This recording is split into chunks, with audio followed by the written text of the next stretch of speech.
Hammer time, everybody, and welcome to the Jersey Shore Podcast. Today, we've got a packed show from breaking news to topics that will keep you informed. So please click the subscribe button to get notified of upcoming episodes. If you like what the Hammer talked about, then share the Jersey Shore Podcast to others. Damon also looks forward to your comments during this episode. Tonight's Jersey Shore Podcast starts now.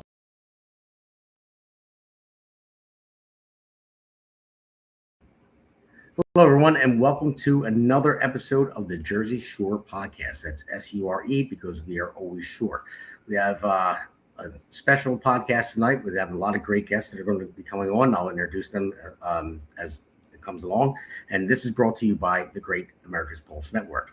So first, I'm going to talk about the breaking news. I'm sure many of you have heard. If you haven't, the other airman was found in Iran. They had a big operation. They went and picked him up, got him out.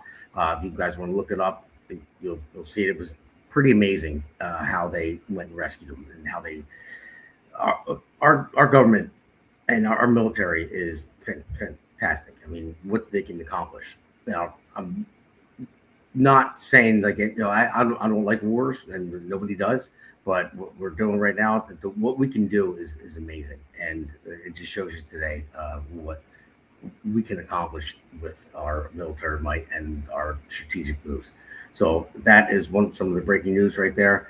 But first, I want to go into a real quick monologue, and I want to introduce everybody that's coming on tonight, which is great guests. I'm looking forward to this big time. So I just want to say tonight is not a typical political show. This is not polished talking points. This is not consultants whispering in anyone's ear, and this is definitely not the kind of conversation you're going to see on corporate media. Tonight is real. Tonight is New Jersey. Tonight is people who actually stepped up, because let's be honest about something right out of the gate. All right, running for office is not easy. It's not glamorous. It's not safe, and it is definitely not something you do unless you truly believe something in this country or in this state needs to change. And right now, a lot of things need to change. Across New Jersey, people are feeling it every single day. The cost of living, taxes, bills, public safety, education, the direction of our communities. People are working harder than ever and getting less in return. Families feel it. Small businesses feel it. And parents feel it as well. And the biggest frustration I hear everywhere I go is simple. People feel like they're not being heard. So tonight, we change that, because what you're going to see here is something different. You're going to hear directly from your candidates across the state who are stepping up and saying enough is enough. People who are putting their names on the ballot, taking the hits, putting in the work, and choosing to fight for the people that they want to represent. Not because it's easy, but because it's necessary. We have candidates here tonight running for Congress, running for U.S. Senate, at all different parts of New Jersey, all different backgrounds, but all united in one thing. They are willing to step up into the arena. And that matters, because nothing changes unless people are willing to step forward and take that responsibility. So here is tonight's show that we're going to work with. It's going to be great. So I'm going to bring on each candidate one at a time, give them a couple minutes to introduce themselves directly and tell you who they are, why they're running, what they stand for. And then we're going to bring everyone back together at the same time. So there's no scripts, no filters, just real conversation about issues that matter to the direction of the state and what needs to happen next. This is about giving the people of New Jersey a voice. This is about letting you hear directly from the individuals that are asking for your vote. And this is about making sure that this election is not decided by headlines, narratives, or political machines. It is decided by the people. So let's get into it. Let's start bringing on the candidates. So first one. Here we go. We got Justin Murphy for U.S. Senate. Hey, Justin, how you doing? You've been on here many times, so you know the drill. But hey, listen, tell people who you are, why you're running. Let's get into it. Damon, good evening. It's always a fun time to be here, and a pleasure to be on your show. And I know I see how much hard work you put in for your campaign and to get out the conservative voice platform. And can't thank you enough. But we're doing on the trail here. June 2nd is our primary. We will be nominating someone to run against Cory Booker for our U.S. Senate seat, and hopefully that'll be me. You can look me up as you got shown here, Jersey Justin, number 4, Senate.org, Jersey Justin 4 Senate.org, and the 4 is the number 4. My Senate pledge is on there, and links to my X account, Instagram account, YouTube channel, and soon to be TikTok account. So we're out knocking doors, walking neighborhoods, trying to raise some money. Got a big event coming up. Please, everyone is welcome. April the 18th, Saturday night at the Buds Farm in Pemberton. We're going to have a big dessert-infused campaign rally with all the cheesecake and key lime pie you can eat with a campaign rally. Hopefully we get a nice night without bad weather, and we'll use it as a big momentum springboard midway through the month, and hopefully raise a little money and just keep pushing through that June 2nd primary. So, yeah, no, awesome. Bud's Farm is awesome. I was there before we live streamed there. If you remember the America's Pulse Network Jersey podcast, we went up there. But all right, Justin, well, thank you. We're going to go to the next candidate to bring that on. We got Jason Cullen coming up here. Justin, go in the back room, and Jason, how you doing? You've been on before as well. So introduce yourself, let people know how to find you, why you're doing this, why you're running, 1 to 2 minutes. Absolutely. Damon, listen, thank you again for having me, man. I always appreciate it. Always have a good time hanging out with you on here, man. It's always a blast. No problem, as always. So Jason Cullen, I'm running for Congress in New Jersey District 3, and that covers most of Burlington County, a little bit of Monmouth County and Mercer County. Look, I'm not doing this because it's my turn or I'm part of a political club, right? I'm doing this because people in this country are getting crushed every single day, right? And the folks we're sending to Washington, and they're not fixing a damn thing, right? Housing, healthcare, education, utilities, food, everything costs more and more every day, right? And it's getting tougher just to live your life, just to take care of your family. And the people that we keep sending down to DC, they're out of touch and nobody is holding them accountable. So, Damon, my focus is simple. It's affordability and accountability. Okay, affordability so working families in our district can actually get ahead instead of just scraping by month to month. And accountability because we need to go after the waste, the corruption, the backroom deals, and replace these out-of-touch political class with regular people who are just sick of this garbage and ready to fight back. So I'm tired of watching my district being ignored. So I'm running to take this fight to Washington. I want to deliver real results for the people who actually live here and understand what we're actually going through. I love it, man. I love it. I love your passion. So, all right, we'll throw you in the back room for a second, and we'll bring on the next candidate. We have Hillary Herzig coming up. Hillary, thank you for coming on the podcast. So, for the first time having you on, it's a pleasure. Thank you very much. So, same thing. Introduce yourself and let people know why you're running and what your passion is. Thank you so much, Damon, for having me on the Jersey Shore podcast. I'm really excited to be on your podcast, and I see what you're doing, and I want to commend you for the work you're doing in your own race as well. I think it's really important that we have Republican voices out there speaking for everyone. So my name is Hillary Herzig. I'm running in Congressional District 6 for U.S. House. I'm running as a mother, as a wife, and as someone who loves my community. I believe that families in this community deserve better. And like so many people here, I really just see the pressure that families are under every day, the rising costs, the high property taxes, the utility bills. There's real concerns about the future. For instance, my children and your children and all of our children will inherit. Will they be able to live here like we grew up here? Will that be a reality for them? I decided to run because we can't expect change if we do not change our representation. Incumbency has always been a difficult issue. It's a difficult challenge. But if we truly want change in Washington, we have to change who we send there. And we can't do that by sending the same person 37 years, 19 election cycles in my district. I believe Frank Pallone has been sent to Congress.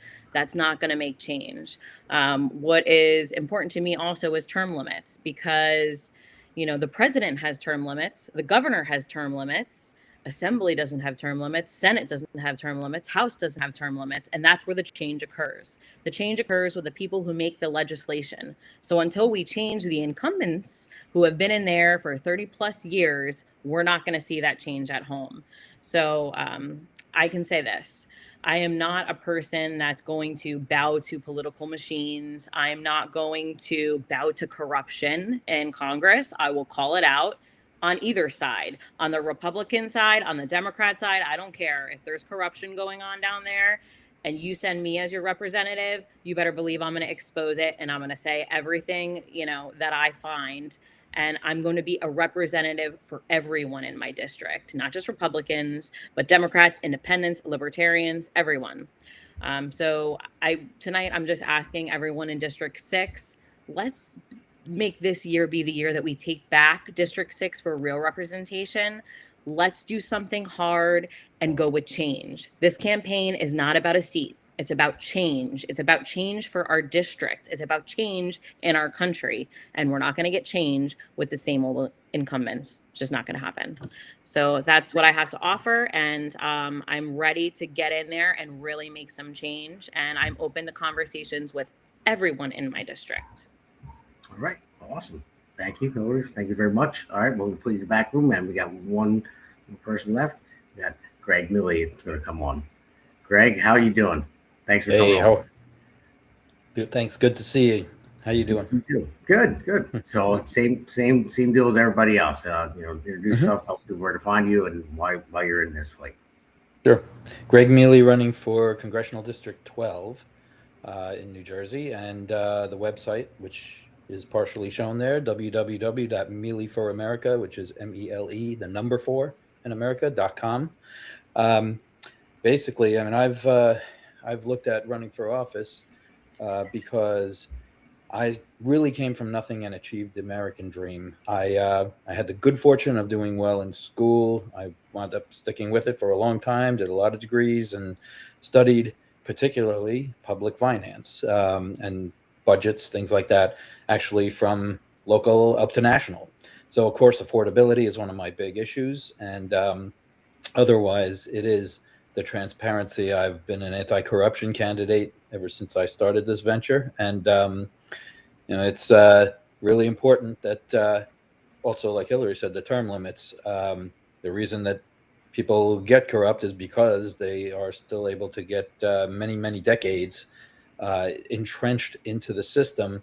So they build up enough illicit funds to crush primary competition, and then they just vilify the other side in the general, and they have an easy walk through, re-election after re-election. So we've got to break that cycle. I certainly will self-term limit if it doesn't become a rule, but I will also be promoting that as a piece of legislation all the way through. Awesome. I like it. I agree with you there too. I think there should be term limits. What bothered me the most was the No Kings rally. Trump has term limits, but my opponent Donald Rocross does not.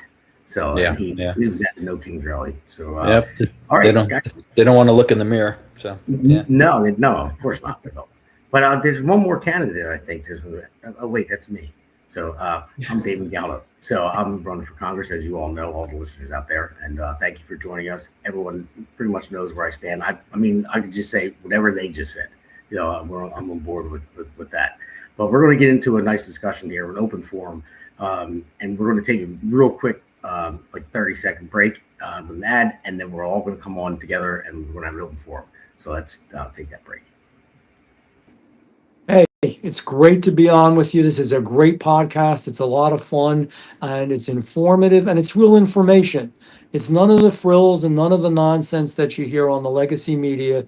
Just telling the story of what's happening right now. It's what I do with my newsletter that I get out to anybody who wants to see it. It's what you're doing with this podcast. America needs to know what the real deal is, and you're the real deal.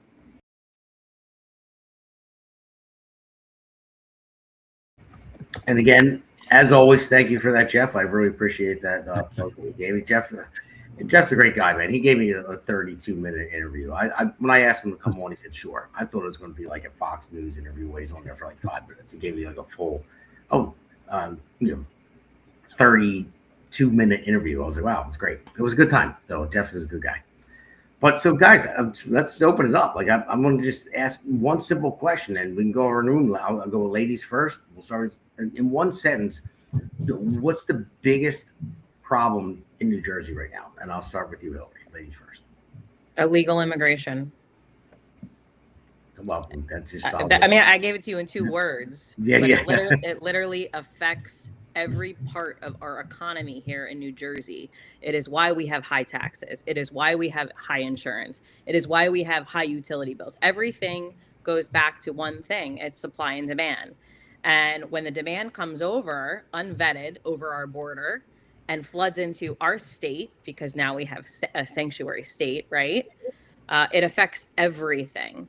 So we need to bring back the meaning and dignity in citizenship. And right now in our state, that's not happening. And New Jersey taxpayers and New Jersey residents and American citizens are paying for it. You're right. $7.3 billion a year for being a sanctuary state. $7.3 billion. And I say this all the time, and I don't care. I'll beat a dead horse. I'll say it all the time.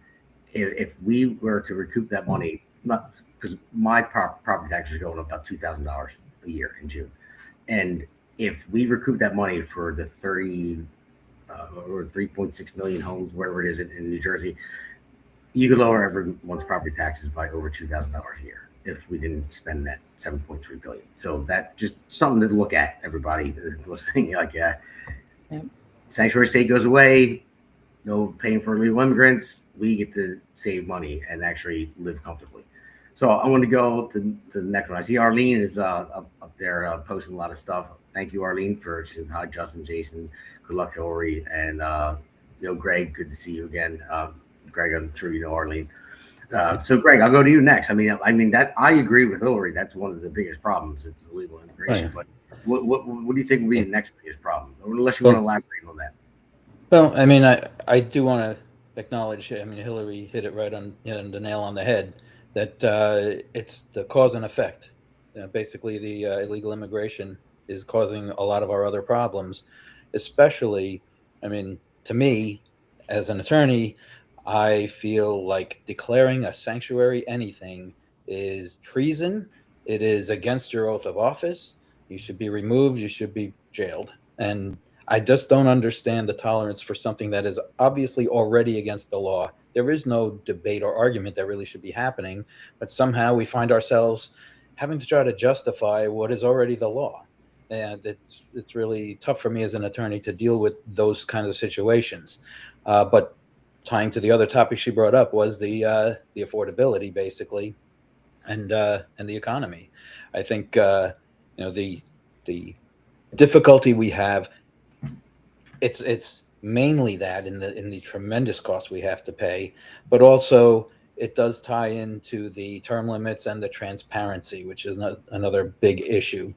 If government was more transparent, we wouldn't have things like Minnesota and California now with all of that corruption. And also with the term limits, people would not have decades in office to build up an illegitimate pot of gold that they can use to crush primary opponents. And then, thanks to media that has their slant too, a lot of general elections have a pre-built-in slant against one party as the devil, basically, in most districts. And so we have to get rid of all of that too, and get where we can get our message out and meet the people where they are and have them understand we are real people here running. We are not putting on a show like many people already in Congress, and we have to get in to really make this thing change. No, you're absolutely right. For me, myself, I want to come to you next, Jason, as well. You talk about what you think one of the biggest things. I know you're running on affordability, and I honestly hate saying the word because I feel like the Democrats coined that term, even though they're the ones that caused it. They caused the affordability crisis, but then they start coining, affordability. I'm like, no, you caused it. But I know that you're running on that as well. And so what do you think is the biggest problem? If you want to touch on the illegal immigration, it's fine. But anything else that you want to run with that? Sure. The number one problem in New Jersey, the Democrat Party. There we go. Right. They've been in charge of this state for a quarter of a century. So everything that's wrong is because of them. It's every decision that they've made, whether it's illegal immigration. They're the ones that are creating a sanctuary state. They've created the affordability issue. The cost of living is so damn high because of them, with the incredible spending, the high taxes. Everything that we have, every economic hardship we have is because of Democrat policy. So the number one problem with the state is the Democrat Party. If we get rid of them, we'll solve all of our problems. Damn, we should. All right, show's over. It's ended right there. So, all right, so Justin, I'm going to go to you next too, because I probably know where you're going to go with it. But what do you got? Well, Damon, I agree with what everybody has said. And unfortunately, New Jersey doesn't just have one problem. We have a long list of problems. And each one of you articulated a very thoughtful position and substantively pointed out what the problems are: illegal immigration, property tax, Democrat Party. Jason, you're right. They've had a majority in the state house for the last 25 straight years. And 16, 17 of those years have been also with Democrat governors. And we don't get blue collar Democrats. We get these far left Marxist liberals that want to make New Jersey California East. And, Hillary, you're right. I mean, the illegal immigrants, they're costing the taxpayers of this state, which, by the way, this is what happens when you lack political competition. They're not afraid to take over $7 billion and give it to non-citizens. A slap in the face to everybody that gets up and goes to work every day in New Jersey to pay their property taxes and the $60 billion a year Trenton budget, and then to try to live and retire in the state, which you can't do.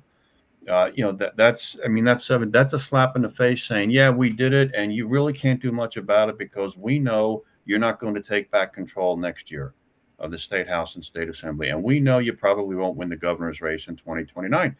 This is what happens when you have no political competition. There's no consequence to their political actions, and that this is a major problem for New Jersey right now. Our political system is not functioning right. The government is out of whack. It's corrupt. It's overbloated with waste, fraud, and abuse. And then the problems just stem from there. How do we ever lower property taxes?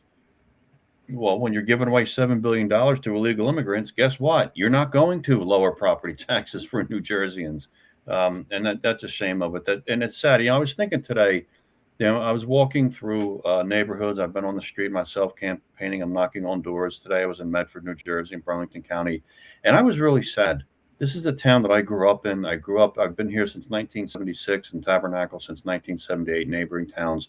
And I was looking for a friend of mine, and she has a for sale sign on her house. And I'm thinking, how many friends of mine have moved out of this state because they just can't afford to live anymore, or the madness with the public education system? And we were in like this kind of death spiral.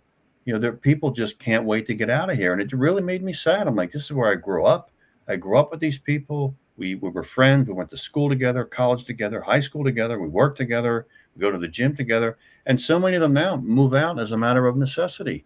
And it's just really sad to see that the quality of life is really suffering, as Jason puts, under the Democrat Party. When you get down to it, the real brass tack is the Democrat Party. They put us in this mess, and they're incapable of solving it. And unfortunately, we can't inflict enough political damage on them yet for them to switch gears, change course, and actually start putting forward solutions that will benefit the working classes of this state. So it was sad to see people, and everyone has the same complaint.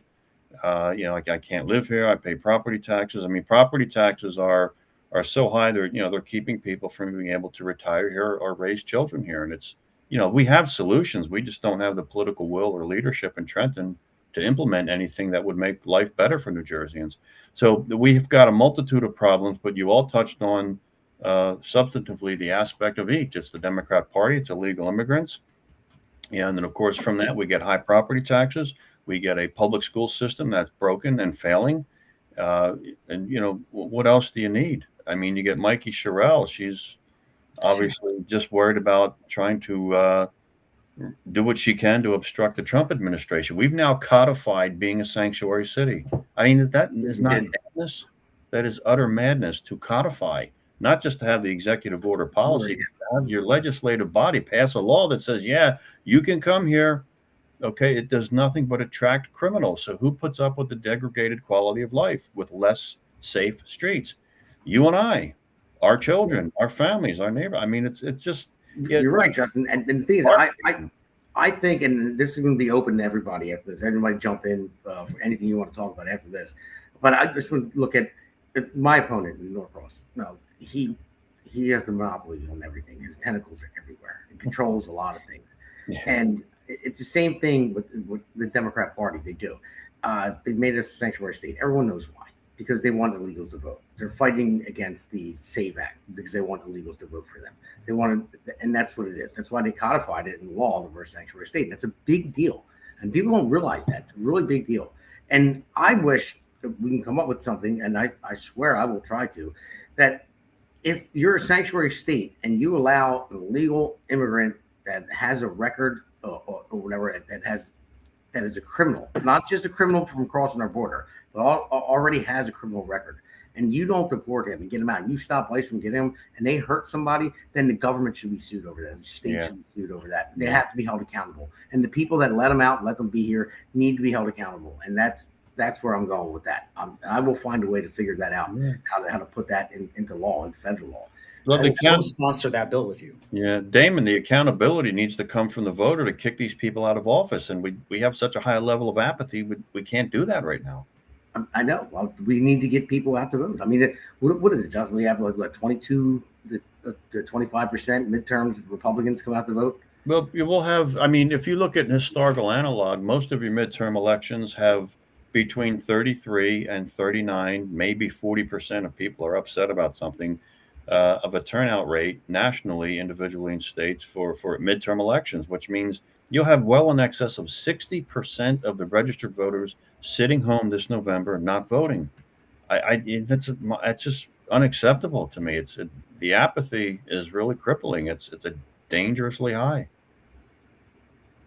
Yeah. Anybody else can jump in, whatever you guys want to talk about. I think one of the things we could do to kind of help change that is getting people engaged in the primary to make sure we have the right candidates that will excite the base, can get people to come out, and especially getting those independent voters out there, right? Because far too often we'll get the establishment candidates that get elected over and over again. I think people should try something new. We got 5 amazing candidates right here that are very different, right? In New Jersey, a lot of Republican candidates, they'll run with 1 foot in and 1 foot out on really being conservative, on being America first. But if that was a winning strategy in New Jersey, we would have Republicans elected up and down this state. So I think we need to try something different. I think people need to really get engaged in the primaries. On a low primary turnout, we might be looking at 5 to 7%. Yeah. That's going to be the party insiders electing who the candidates are going to be going into November. So we really got to do our parts. Everybody, get your friends, your neighbors, everyone out in the primary to make sure we're getting the right candidates that can go in there and can energize people and get people out to vote. It's the only way we're going to do this. Yeah. Jason, I will guarantee you there will probably, in all likelihood, be well over 1 million registered Republicans that do not vote in this June 2nd primary. I mean, we'll have a turnout between 20 and 28%. And that means in excess of 1.2 million registered Republicans will be sitting home, not voting in the primary. That's insanity to me. It's absolute insanity. Right. And then how many of those Republicans then in November are going to say, I can't believe this is our choices? Yeah, right. I mean, look, not to bash the party, but, just as a, I mean, we're all running to the same water hole, looking for money, looking for resources, and it's tough. I mean, no one really thinks we have a chance, either at the Senate seat or the House seats. They're worried they're going to pump money into probably 3 congressional races. Damon and Gregg, I don't know if they're going to plan on, if the RSC can help you guys, and Hillary, I hope they can, but I think right now they plan on pumping a lot of money into Van Drew, Smith, and especially Tom Kean. Tom Kane's going to get the lion's share of money because they're scared to death of losing his seat. Now, look, I don't want to see him lose his seat. He's one of a few Republicans. But what happened? What about you guys? What about Damon? What about Hillary? What about Gregg? I agree with that 100%. And, honestly, that's the Washington machine. Let's be honest. The eagle represents us, right? It's 2 wings of the same bird. And what they're doing is they're protecting incumbency. And until we stand up and we actually challenge incumbency and we say, look, you can say anything you want as a Democrat, as an independent, as a Republican, but if you're re-electing the same person election cycle after election cycle, and then you're going and holding a sign that says no kings, you're a little bit of a hypocrite. No offense. Yeah. That is very hypocritical to say no kings when the person that's standing next to you, like you said, I think you said Norcross was at one of the, so was Pallone. Pallone was out there. Mind you, his brother is the mayor in Long Branch. He's been in office for as long as I've been alive. and on Democrat policies. So, for instance, let's bring up cannabis. I don't know how you guys feel about cannabis, but my stance on cannabis is I am pro removal of federal prohibition. I believe it should be removed completely because I want to cut out the black market, and I want the New Jersey businesses to stop, having to live under this shadow business. I want to legitimize them because most states have already done this, right? So federal law needs to catch up. If you keep voting in the incumbents, they're not doing it. Not even the Democrat incumbents are doing it. So why? Why are they not doing it? So I think this is something that, we need to say, as definitely when we have Democrat incumbents in, to say, oh, well, some of the things that you actually support, they put forth no legislation. I mean, in my district, I have 3 Democrats running, including Pallone. The 2 others, honestly, they're very, very progressive and really to the left. But I'd rather even see them win than Pallone again, because it just means nothing's going to change. It means nothing. So I would say if they really want change in District 6, like, it's going to be me or a new face. It's not going to be Pallone.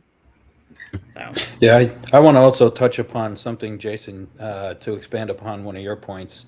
I think one of the problems with the primaries having low turnout, I mean, in one respect, primaries are where elections in the general could be won, because we all know, every November, almost everyone says, these are the 2 candidates that we're stuck with, right? Ever since I can remember. And Yeah. and that's a little ways. So, but the problem is, because they have the ability, the incumbents or the establishment candidates, to usually crush new opposition with better ideas, like everybody in this room. And that's the problem is, we have actually a very good opportunity here to really make a statement in all of our races, because in a normal time, many of us wouldn't get very far off the ground with a campaign in the past. We had a sea change, which, I mean, part of it is from the bad news of last year, in my opinion, but other reasons too, that we didn't have a lot of people from the establishment or people who were, propped up or supported like that, like we've had even as recent as 2 years ago in the last congressional cycle. And now we've got so many fresh faces that are unafraid to share their ideas the way they need to be. I mean, that's why, for me personally, I'm very proud to be part of this coalition, because I think, this is where the change is going to start, is when we say, you know what, you're not getting those same old 2 choices in November. You are going to have some people who are not afraid to say what has to be done and be ready to do it and stare down any kind of either opposition or threats or anything else. We're going to make this happen. I think that's the way to beat certainly incumbents. Now, I have the luxury that my incumbent is retiring going into this election, so I actually have a little window there. And also, at this point, with the petitions in to be on the ballot, I fended off a couple of challengers to be the only one on our side on the ballot for the primary. The other side, they started with 16 people, and a full 13 of them made the ballot on the other side in the primary. Jeez. So I am looking forward to seeing them beat each other up, taking their material, and also spending a whole bunch of money before they even see me. But that is just my good fortune. But the point is, for everybody, we have to make sure that this is a memorable election, that they see a bunch of new, fresh faces that are unafraid and not answering to anyone stand up and have a great showing in November. And that's what we're looking for. No, you're right about that, Gregg. Absolutely right, 100%. And the thing is, the reason why I wanted to get everyone together and show like a united front of Republicans is Republicans tend to run headfirst into a tree while kicking themselves in the ass when they have an advantage. And I think we really need to stick together. And look at the incumbent I'm facing, Donald Norcross. Now, that guy, he is entrenched politics. He's probably the most powerful politician in the state of New Jersey, I would say. Well, his brother really runs. Is his brother the mayor? Yeah. But yeah, so I mean, so there's that. I know my chances of beating him are very slim.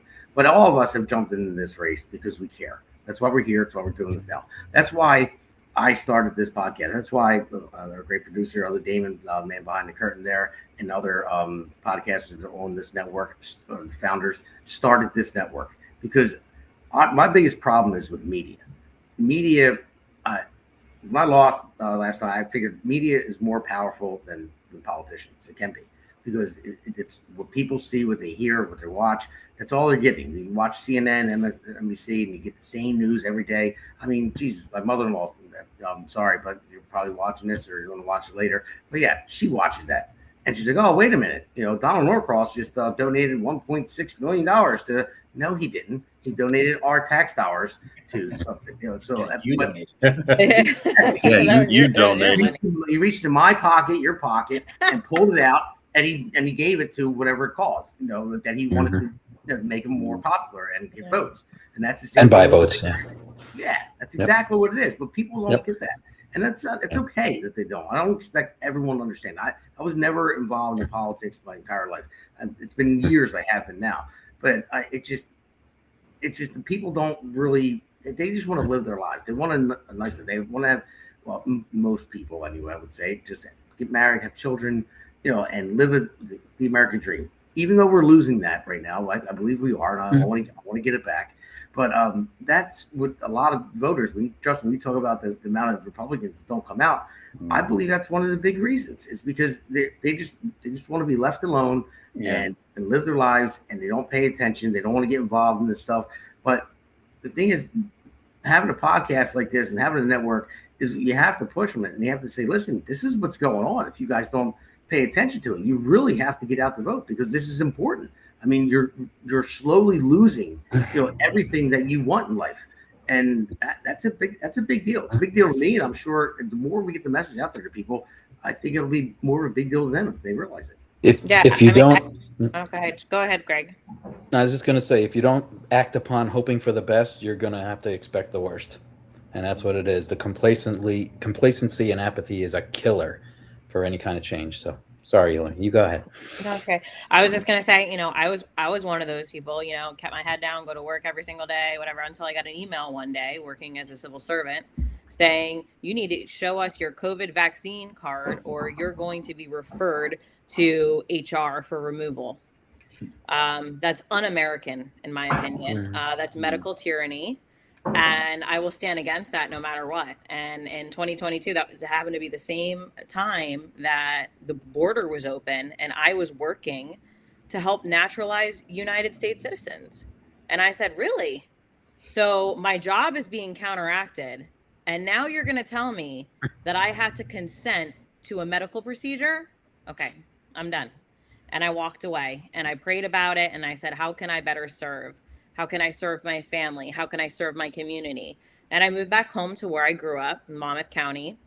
And now I'm here and I want to serve. And I just want to serve people. That's all I ever wanted to do was serve people. It wasn't until my rights started being infringed upon that I'm like, well, I can't just serve people because then I'm just going to lose all my rights. So I had to actually step out of, the executive branch and say, I want to change the laws. Because if you're treating people like that and taking away their religious liberty, if you're taking away any of the freedoms that are guaranteed to us in the Bill of Rights, then I'm going to fight that. So, that's what I stand for, especially parental rights. I want to know what's going on with my kids. I would say, yeah, I'm a little bit of a helicopter mom. I don't care. I'll be it. Because I want to make sure my children are safe. And I believe that, through my morality, that's the job that was given to me. But I also want to make sure everyone in my community is safe because I actually care about people. So I think that's what's missing here is a lot of the incumbents, they're detached from what's going on in their district. And I would say Frank certainly has that problem. He speaks a lot about all the changes he's going to make and everything, I'm going to do all these. Really? It's been 37 years. Yeah. Now, all of a sudden, you have two progressive Democrats running against you that want to abolish ICE. But have you actually ever succeeded bringing an immigration reform bill to Congress? No, you haven't. So it's time to step aside because if incumbents in my district want that, I'm the perfect person to bring that because I actually worked in citizenship. So I feel like it's just, time is up and people just need to I'm asking you to do something that's a little bit risky because people are afraid of change. But you know what change is? Change is growth, change is progress, and change is what America and New Jersey needs. Right. Hey, and listen, I just wanted anyone that's posting in the chat, anyone can pick up after this, but I'm just saying, people are listening, you could post stuff in the chat box. The Ann just did. So go Damon, Hillary, Gregg, and Justin, and Alex. So, but anyway, I just want to let everyone like and subscribe to the show. And you guys have a question for any candidates, you can put them in the chat box. We will bring it up and we'll answer that question. Or if you have a statement that you want to make about something that's important to you, we can throw it up on the screen. So, all right, let's continue. Jason, what do you got? Term limits has come up quite a few times today, and I just want to make sure everybody out there at home watching this knows that you got 5 votes right here for term limits, and none of the incumbents we're running against are going to vote for it. And this is a Republican-Democrat thing that everyone's in agreement on. So you got 5 votes right here. We'll make it happen. So what did it go, Alex? Ann, no, Murphy. Sorry, Ann. I just realized what that meant. And no, Murphy. So, all right. So, I just realized what that meant. I read it, but anyway, I don't care. What is that? Is that Go Alex? I guess it was Alex. Yeah, I know. But Ann, no Alex. Murphy. It's Murphy. I just realized what you meant by that. So, was that Ann's comment says go Damon, go Hillary, go Gregg, go Justin, and go Alex. Well, it says go Justin, but I don't know. I don't know. Jason, I don't know Justin. Go. I don't know what she meant by that, Ann. So I don't know if you messed that up. But Ann, what do you mean go Alex? Alex and Dan? It says Justin and Alex, so I don't know. Oh no! So. He's one of my opponents. We got there's 4 of us running. So, and quick, hit the edit button. Yeah. So how do you? All right. So Arlene says, how do you feel about the Convention of States? I do like the Convention of States. I think it's a very important thing. I didn't know a lot about it until a few years ago. I didn't realize that was like a kind of a backdoor thing that Congress put in there. If it wasn't working federally and the states come to, what is it, like 32 out of all the states have to come together to change something. I mean, I always like 34.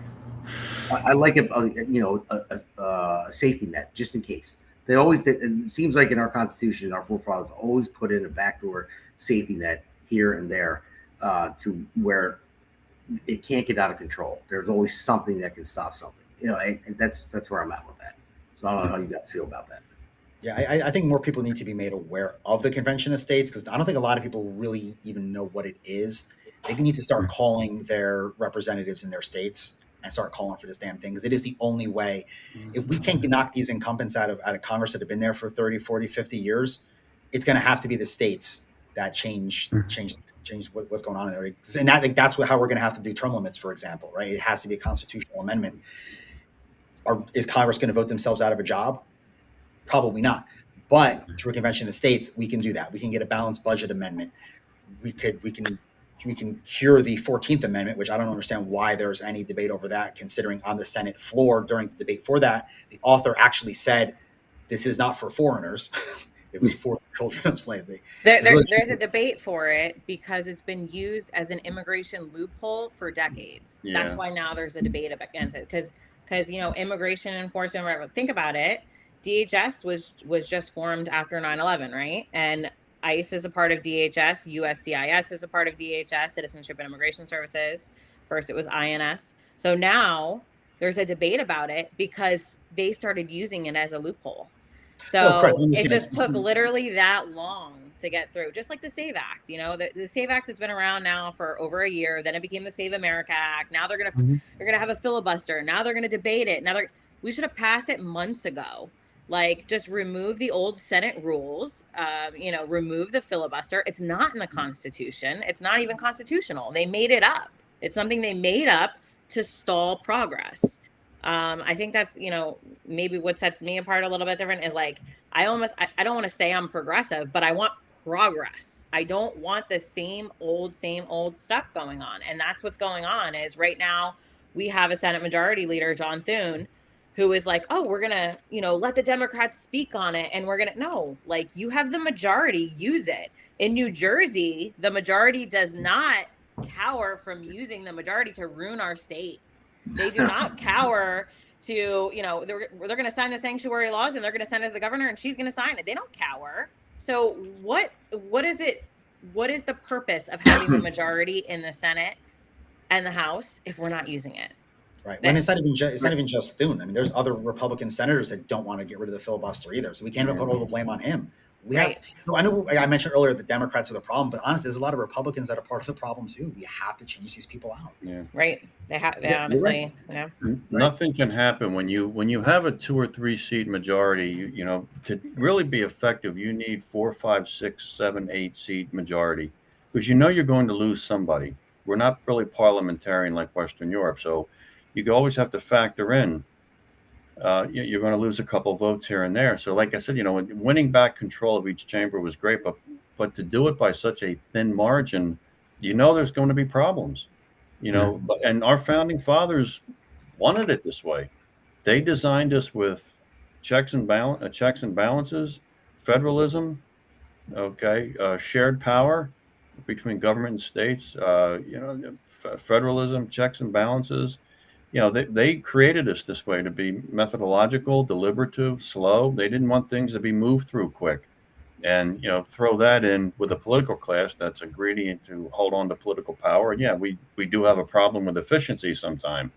But, you know, when you look at the Constitution, we need bigger margins to get anything done, because you know you're going to lose the Lisa Murkowskis and the Susan Collinses. They're just, you know, they'll be there for you maybe 60% of the time, which is fine out of the, you know, but, you know, Murkowski, to think that people of Alaska have reelected her. I mean, you should be able to get somebody more conservative out of there. Maine, you can see. Maine's an issue. Maine's a moderate state, split in two, basically. But that's, you know, we don't have, we don't have enough of a margin right now, which is why obviously this midterm is critically important. But, you know, we're designed a certain way too. We're designed with checks and balances, separation of powers, federalism, and that keeps things from passing along. Now, Hillary, I agree with you. I do not support the filibuster. I don't see the purpose of it. It cuts both ways. It can save your bacon. It can save you when you're a minority, but it can also put the constraints on you when you're the majority trying to get something done. And what about the committees? Do you think the committees are working out great for us too? The committees? I mean, like subcommittees and committees with jurisdiction. Right. Yeah. So I mean, like, if you're a representative and you get elected to go to the House, right? And you're like, I have this really great idea for this legislation, and it's going to help my constituents. And you put it forward to the committee, and the committee just votes it down, and the American people never get to see it, and they never get to even vote on it. You know, the House. Do you think that's a real, you know, we're a constitutional republic, but we have democratic processes, but where seems like there's gatekeepers to those too. Well, there are gatekeepers, but there's one way around that. You can do a discharge petition where you take the bill and send it right out to the floor for a vote. Now, most members will not do that because it draws the ire of the chair and the committee and the leadership, and then you get the committee on the House grounds and the Capitol and the flower planting. You don't get anything important. But you know, there are discharge petitions, and if you know, you can do that. But you know, a lot of people, a lot of representatives it's not used very often, but a discharge petition it seems like when they get elected, they go up there, and then something scares them, or something makes them like not do what they said they were going to do, or they're isolated. So, they don't. Yeah, you're isolated. Like you don't have the votes for. Like I always advocate for abolishing the Internal Revenue Code, abolishing the IRS, or at least the Internal Revenue Code, and having a flat tax. Now, if I get elected, I serve in Washington. There's 100 senators. How many are going to champion my idea? I think maybe a dozen. You know, I might get a dozen. It's up to leadership if they want to really prioritize the issue. Now, the Trump administration has alluded to this. Maybe it's time for an entirely new system of taxation. So you can be the seed planter. You can start the conversation and make sure that this idea is integrated into the Republican Party platform. But it is tough. Again, Hillary, it's like each house can make up their own rules. We've got committees with jurisdiction over issues, and some of them are fairly complex. But yeah, what do you do? I mean, other than a discharge? You have to. Sorry, one more So, thing. yeah. Back to the convention of states, because that's how this originally started, and it takes 34 states to be a convention, right? Yeah, 34. So currently, not to bring this up again, but I'm going to. Currently, 24 states have legal cannabis. That's 10 away from what you would need to have a convention of states on cannabis. Cullen for president. So I honestly think that, and look, honestly, like the hemp industry suffers, farmers suffer because of this. There are so many veterans suffer because of this. This is something that needs to be passed and it needs to be brought forward. And it can't be right now because it's still on a schedule. So, New Jerseyans overwhelmingly voted for this. So this is something that I hope when people go out to vote in District 6 this year, they look at Frank Pallone and they see how far he's actually pushed this, and it's nowhere. And they choose someone who will actually make change on the issue. Yeah, I want to go back to the idea with the founding fathers and the structure of government, the intentional inefficiency of government, and the checks and balances. I mean, yes, they set it up that way so that rash decisions wouldn't get through right away as soon as you had a little majority kind of thing, right? But we have to remember, they had the crazy idea that members of Congress would vote for their, whatever helped their constituents. And we know that that doesn't exist very much today. Everybody's, if you don't vote with the team and make everything about the numbers and the part, falling in line with the party, then you get ostracized or worse. And this is something that has to be overcome with just very tough spirits that will stand up to anything like that and say, no, the voters come first. Because the truth is, when the results go through that way, those are the people that the voters will want to reelect again and again once they see that they will actually do what the people want and have some flexibility, at least in terms of the independence of thought and decision making, to go ahead and vote for what's right. I mean, when it's a constant game of this team against that team, instead of the individuals taking their responsibility seriously for who they represent, that's going to hold us up until we get to that next phase. And it's not going to happen overnight. There has to be vanguards that go in there now, like us, and make everybody see that we have some room to make some real positive change that people can feel right away, instead of, you're the devil if you say you're on our team, but you ever vote against what we're campaigning, what we're aligning to. And people, for various reasons, some of them I'm sure do get threats, and some of them may get payoffs or whatever it is, but people fall into line once they get there because they don't have the will to stand for what they promised in the beginning before they got there. Well, I would say that's the difference between, I would say, people like us, or at least I could speak for myself on this. Mm-hmm. I don't care if I serve one term. If I'm going to go in there and I'm going to do what's right, and I'm not going to get bought or anything like that. Mm-hmm. And if I don't get reelected because of that reason, then I don't. But I'm going to go in there and do as much damage as I possibly can. And what I mean by damage is change the system for the better for the people. And that's basically what I'm looking to do. And we have another question here, and I want to go into Ann said Murphy, so she said boo actually to Alex, and go, it was supposed to go Murphy, but then she said Murphy/Cullen 2028 for president and VP, and then she said Hillary Herzig for governor of New Jersey. I mean, what am I playing skip? I mean, it's my show. I mean, come on, man. But we have a Justin. We have a question here from Engels. This is to you, Justin. You can say it there. So, Justin. So my question is, why would a flat tax be the best system for taxation? I understand the tax code needs reform, but why would a flat tax, everyone being taxed the same across the board, regardless of income, be the best system? For a number of reasons. Number one, you have to look at what we have and what we're laboring under right now. We have an internal revenue code that is probably in excess of 10 million words. And not to mention all the regulations behind that are another million set of pages of paper that is absolutely indecipherable. And the entire system is so complex, it's burdensome. I think it's a downward pressure on economic growth. It's complex. It empowers the IRS with civil forfeiture powers. They can take something from you without any court process. The Internal Revenue Code needs to be abolished. And what the first thing it does is it simplifies the system so people can understand it. They understand what they need to do to conform to the law, and it's a fair system. It's not confiscatory. It takes, in my opinion, flat tax of 10%, maybe 12 tops, but 10%. Now that broadens the base. Right now, we've got about half the taxpayers in America not paying federal income tax. Now, I'm okay with not paying federal income tax, but for lower economic earners on the lower rungs of the economic ladder. But simplifying the system would spark and produce an enormous amount of growth and infusion of wealth into our country. It makes it simple for people to understand, so they don't have to hire armies of lawyers and accountants to make sure they don't do anything that may come back to criminally bite them in the rear end. We don't want that. It's a progressive system, not really in the sense of ideology, but the example I give, if Damon, if you earn $100, your 10% is you're paying $10 in tax.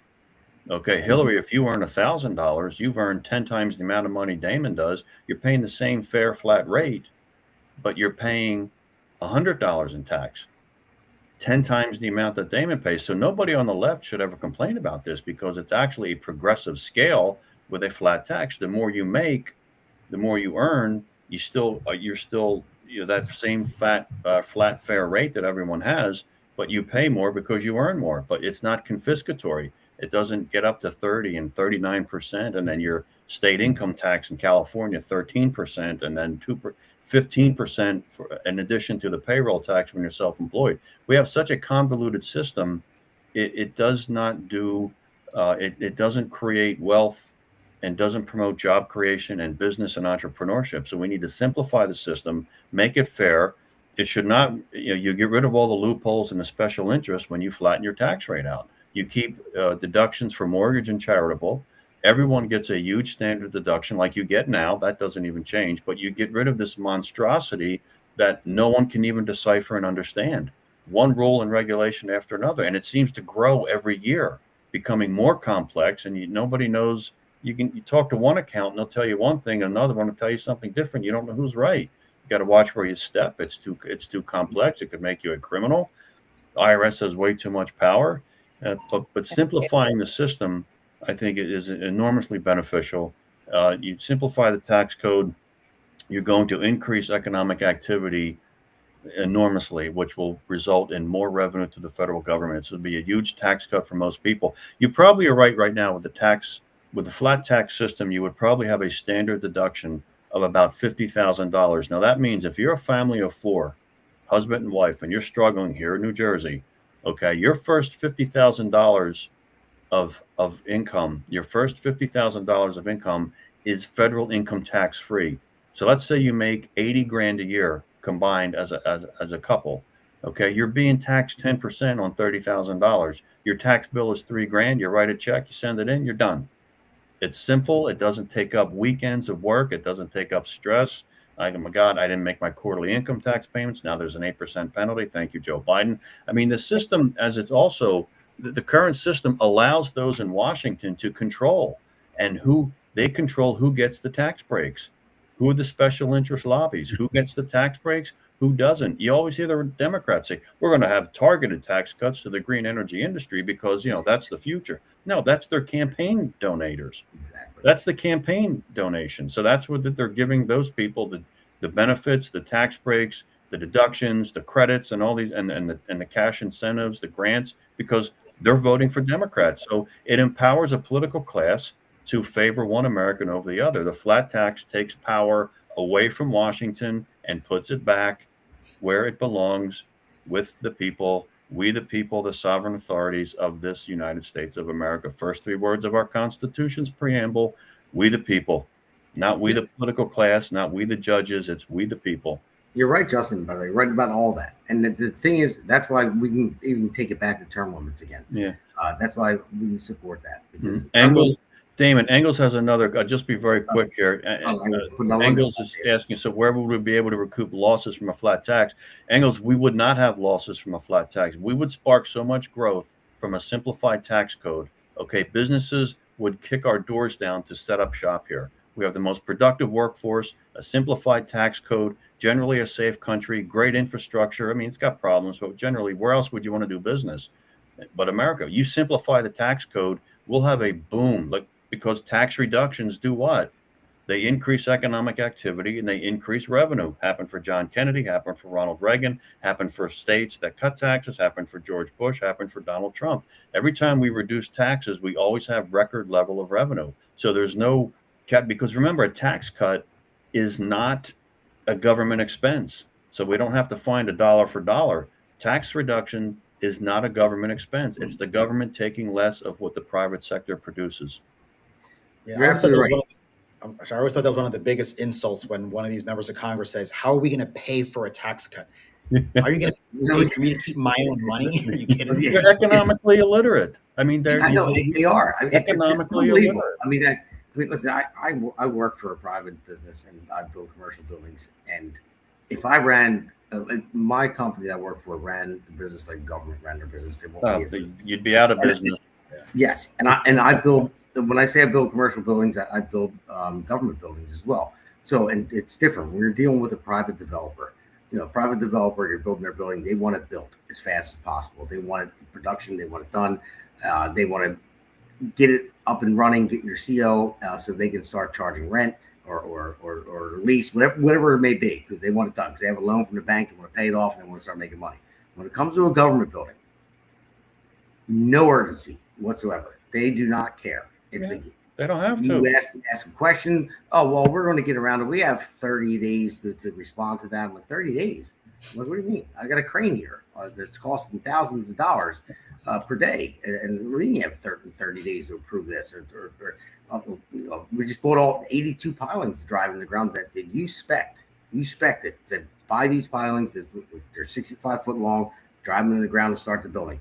Well, we have 21 days to approve the submittal. I said, 21 days? That's what are you talking about? I said, you told us what to buy. We bought it. It's right here. It's right in front of you. But it's just all the red tape and all the stuff. It just, everything is bloated and costs too much money. So, yeah, the flat tax part, that's part of the same scenario as well. It's just, it'll motivate people more to do their job. If everyone's looked at it the same way, okay, you make a little bit more money, and then you're going to pay the same 10% of what you make. I think that is a great way to go. It's a great way to look at it. There's no BS in between it. You can't get around certain things. There's so many tax laws and loopholes that people get around and they evade paying taxes, or sometimes, and maybe in your case, my case, pay too much in taxes because we don't know all these tax laws. I can't imagine an accountant that knows every single tax law. It's not possible.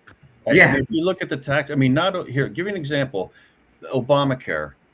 Okay. And I know it's not the tax code, but the Affordable Care Act. Okay. Anything but affordable. There were 2,200 pages to that legislation that no one read before they voted yes on. Not a single member of the House or Senate, the Democrat Party, read Obamacare. Those 2,200 pages of legislation. Nobody read it before they voted on it. Bad enough, you've got a 2,200 page bill.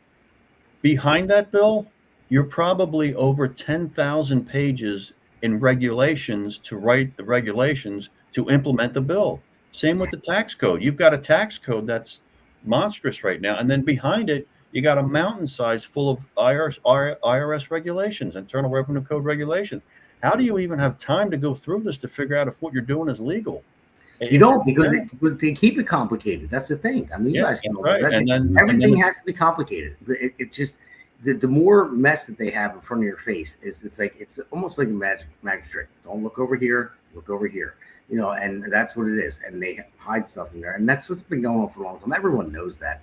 It's just, it's hard to stop. And then I would say abolish. If they're going to abolish something, maybe not an agency, but abolish omnibus bills. Because literally, that's where they hide all of the spending that we don't need to be spending. Mm-hmm. Omnibus, yeah. Now, we've got sunlight's the best disinfectant for sure. But, my slogan when I speak to people, we need a new generation of Americans to serve in Washington that think in terms of simplicity, not, hey, let's have another government agency, another government program, and another thing. Yeah, it's, simplify things. And that's what, people...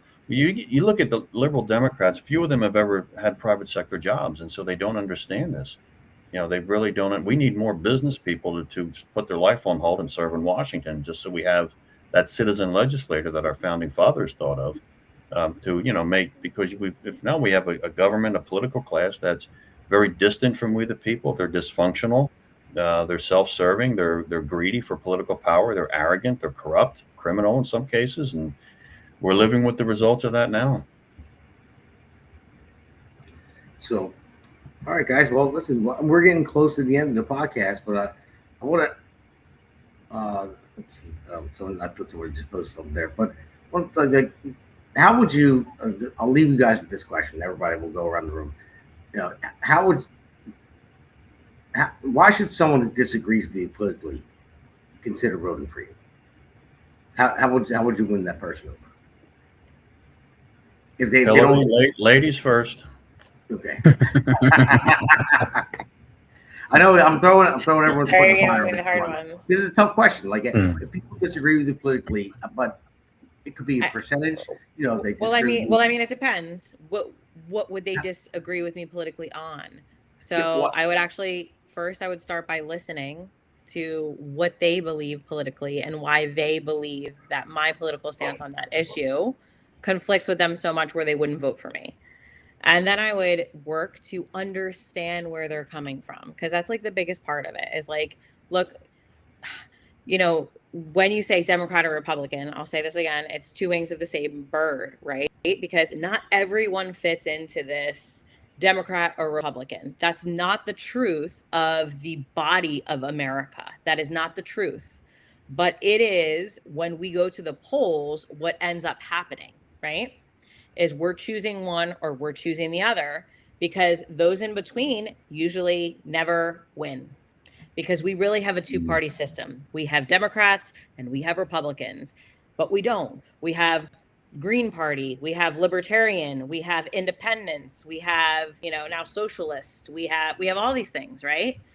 But what is it that they like about one party or another that makes them vote that way?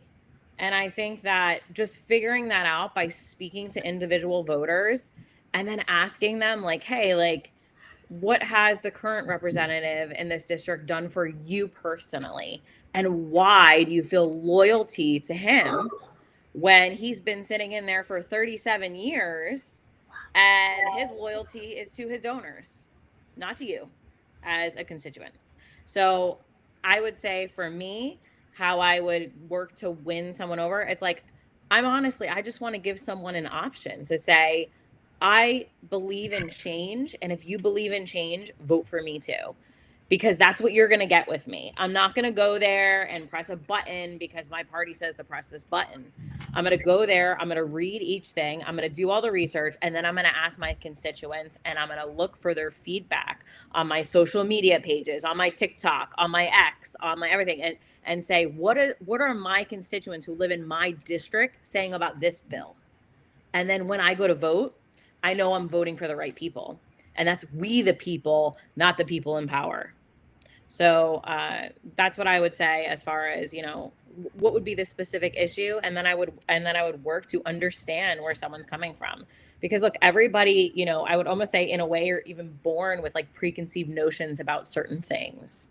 And then throughout your life, you're influenced by them. Okay, well, what created that in you where you feel you want to vote this way? And here's what I can offer you. And this is the type of person that I am. Because at the end of the day, I'm just a mom. I'm just a wife. I'm just an American citizen. And I'm just trying to serve my constituents. So.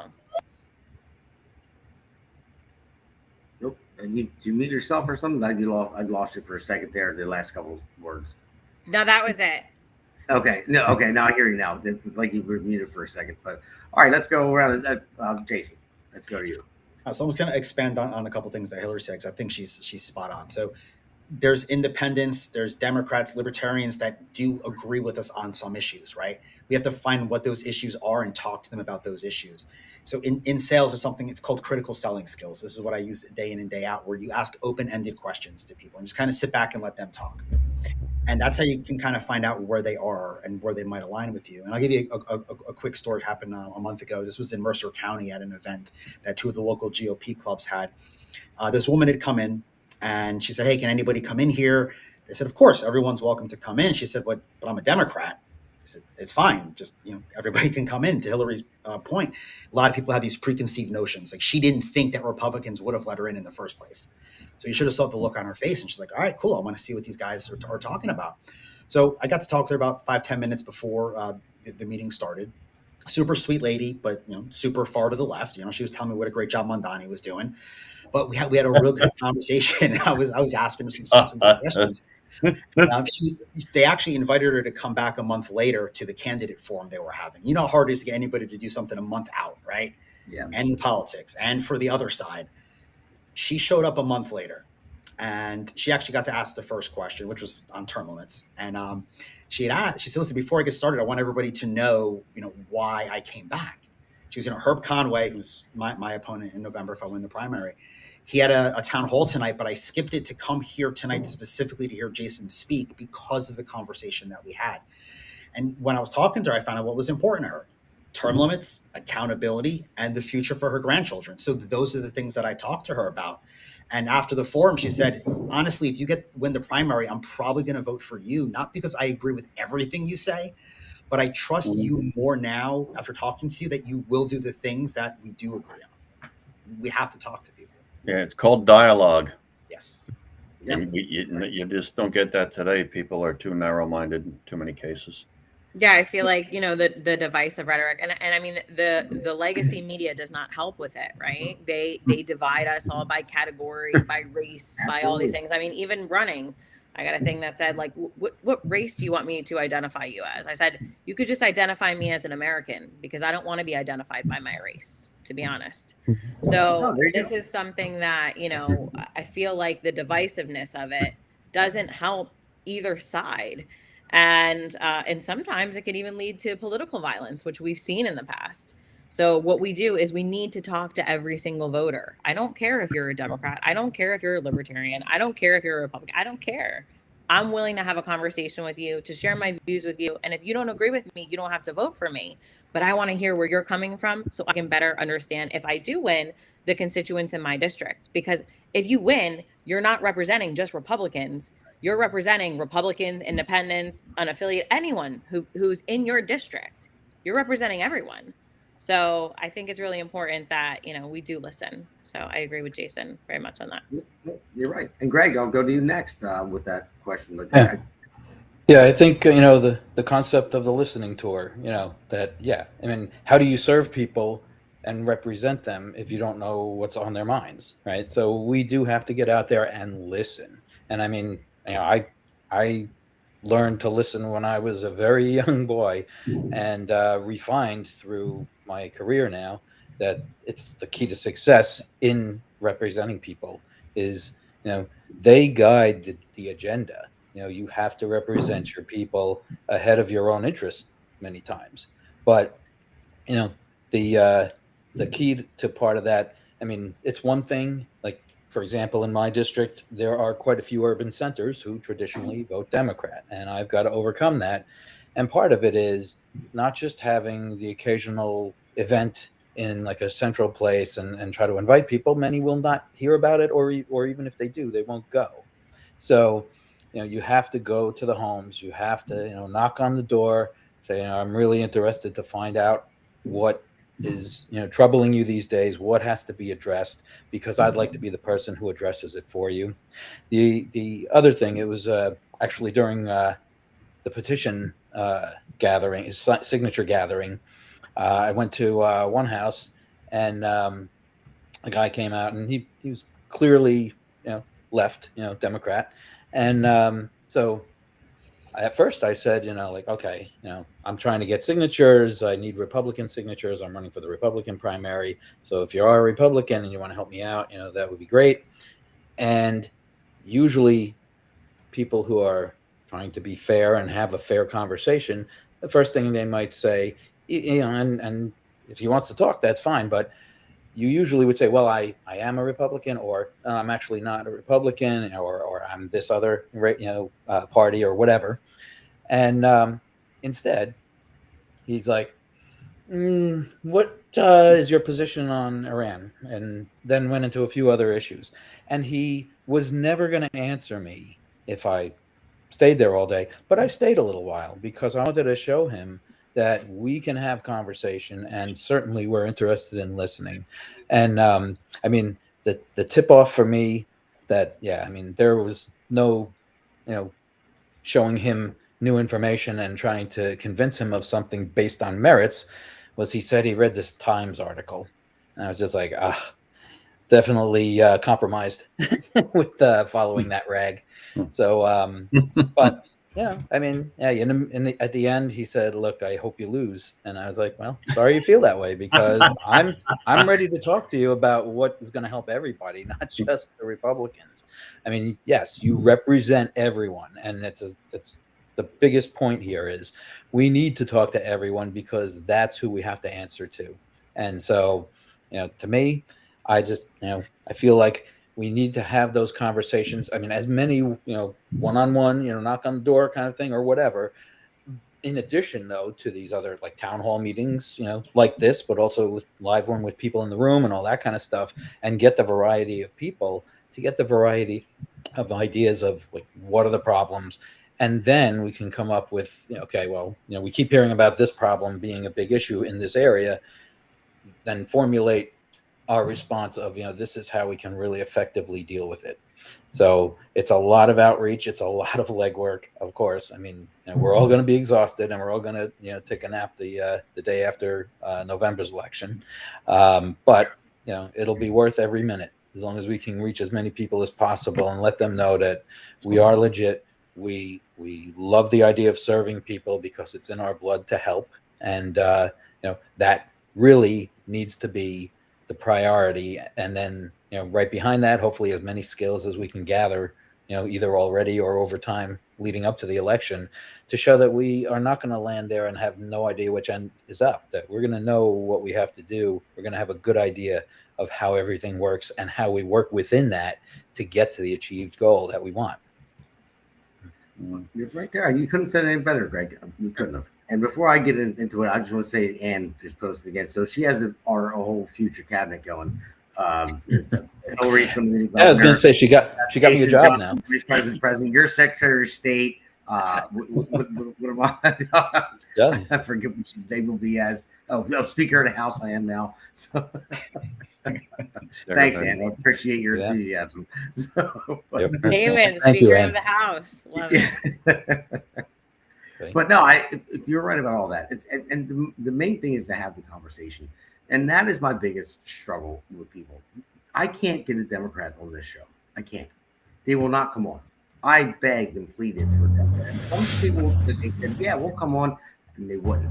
And I'm like, "Why? What are you afraid of? I'm not going to attack you. I'm not going to burn you. I'll even let you talk. I want to just have the conversation."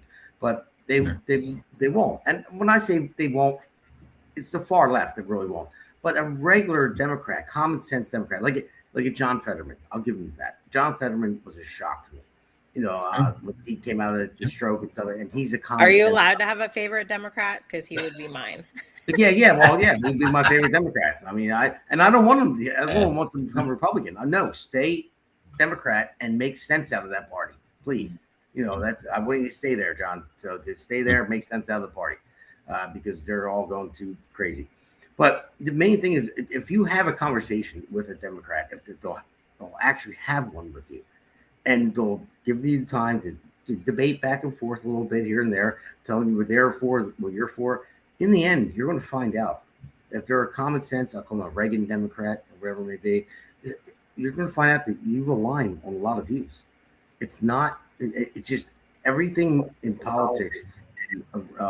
Republican, Democrat has been so polarized, and it's been so culturally defined at this point, to where it pits the parties against each other. Now, yes, the one side have different views, the other side has different views here and there, but the main goal is to do what's best for our state, our country, and so forth. And now it's become so divided to where people won't even have a conversation with you because you have an R next to your name. I mean, I'll say this now, and I don't care what anybody says. Republicans are will have a conversation with anybody. And I don't care if you say, "Oh no, it's Republicans' fault. They don't want to talk." No, I'm giving a heck what you say. Republicans will talk to anybody. I will. I know you guys will. Some far left Democrats, in their mind, you see the R, shut down immediately. You're the devil. You're a racist. You're a Nazi. You're this and that, because they're all it's ingrained in their mind through mainstream media, and that's got to stop. But when you actually talk to someone, friends, I used to be a Democrat. I was born and raised that way. I was in the union in 2014. I switched parties because I didn't leave them; they left me. That's basically what it is. But it's still, you go back to the JFK Democrats, and even Ronald Reagan was a Democrat as well. One of my favorite presidents ever. I got his speech on my wall right next to me, and it's just common sense. It's really, you don't have to focus on the party so hard. I know Trump polarized everything. I know he did, and it was like the hate Trump, TDS, Trump derangement. It is real. It is definitely real, and they just emphasized it so much, and the media did it so much. They divided every American in this country over an R and a D, and that's what we have to get around. And listen, I'm willing to work with Democrats. I mean, yeah, I might not agree with them, but listen, you can't agree with everybody. If you agree with everything somebody says, then you're a puppet. You're not a leader. You have to figure out what's best for your constituents and fight for them. And that's what we're all here doing. So I just wanted to get that out there because it's just, if you can actually stop for a second, have that conversation and just take it in, because maybe I can teach you something. Maybe you can teach me something. That's basically what I want to say to everybody, because I'll listen to you, because I might learn something from you. If you say something like, "Hey, I never thought of that," that's where it needs to go. And I think that's the most important thing that we need to do in this state, in this country, and to get the message out there. Yeah. So Justin needs to answer, and I know he's coming. And is she on your payroll or something? Next. I love you, Ann. We love you. We love you. We love Ann. Damon, when I look at a voter, and I do try to gauge and judge where they're at, because look, number one, you have people that are just not receptive to you, and you just, okay, they're not going to speak with you civilly, rationally, with an open mind to engage in debate, learn and exchange, understand you, express their opinions to you civilly. They won't. So you have that block of voter out there that are just not receptive. They're too myopic. They're too TDS. The other is, are they even receptive? Do they even want to talk to a politician? And unfortunately, there's a very large number of voters out there that don't want to. They don't care what Justin Murphy has to say, or how much money he spends, or what he has up on his social media platforms. He doesn't. Some of the voters just don't care. Now, and then I have the other block of voters where I take the initiative, and I realize I do not have common ground with the far left of this country. And unfortunately, that is the makeup of the Democrat Party today. How many John Fettermans are out there? Him, it seems like. Yeah, one, until he's primaried next year or two, and an AOC-inspired candidate beats him, because that's all that the base of the Democrat Party wants to nominate. So you have the, and this is what I do to protect my own. Like, yes, can I work with people? Absolutely. Can I pass a flat tax that will be 12% instead of 10%? If it means to get the system through, yes, I would probably do that. But you don't throw away your core convictions. But you have these people that, I have to step up and say, I do not have common ground with people that want an open border, that want to weaken this country internationally and militarily, that, want the Green New Deal, that are, abortion without restriction, that want to pump CRT and DEI in the federal bureaucracy. I have no common ground with people that want to use the power of government to punish their political opponents. I have no common ground with people that want to raise my taxes, or I have no common ground with people that are promoting and fighting for, the objectives of the Marxist left, which is to basically destroy the family unit. I have no common ground with people who wage war on parental rights. I just don't. So this is where I can sharpen what I stand for. Now, how do you win people over? First, are they receptive to you? Are they willing to even engage you in a civil debate? And unfortunately, right now, our political culture is lacking that. Yes.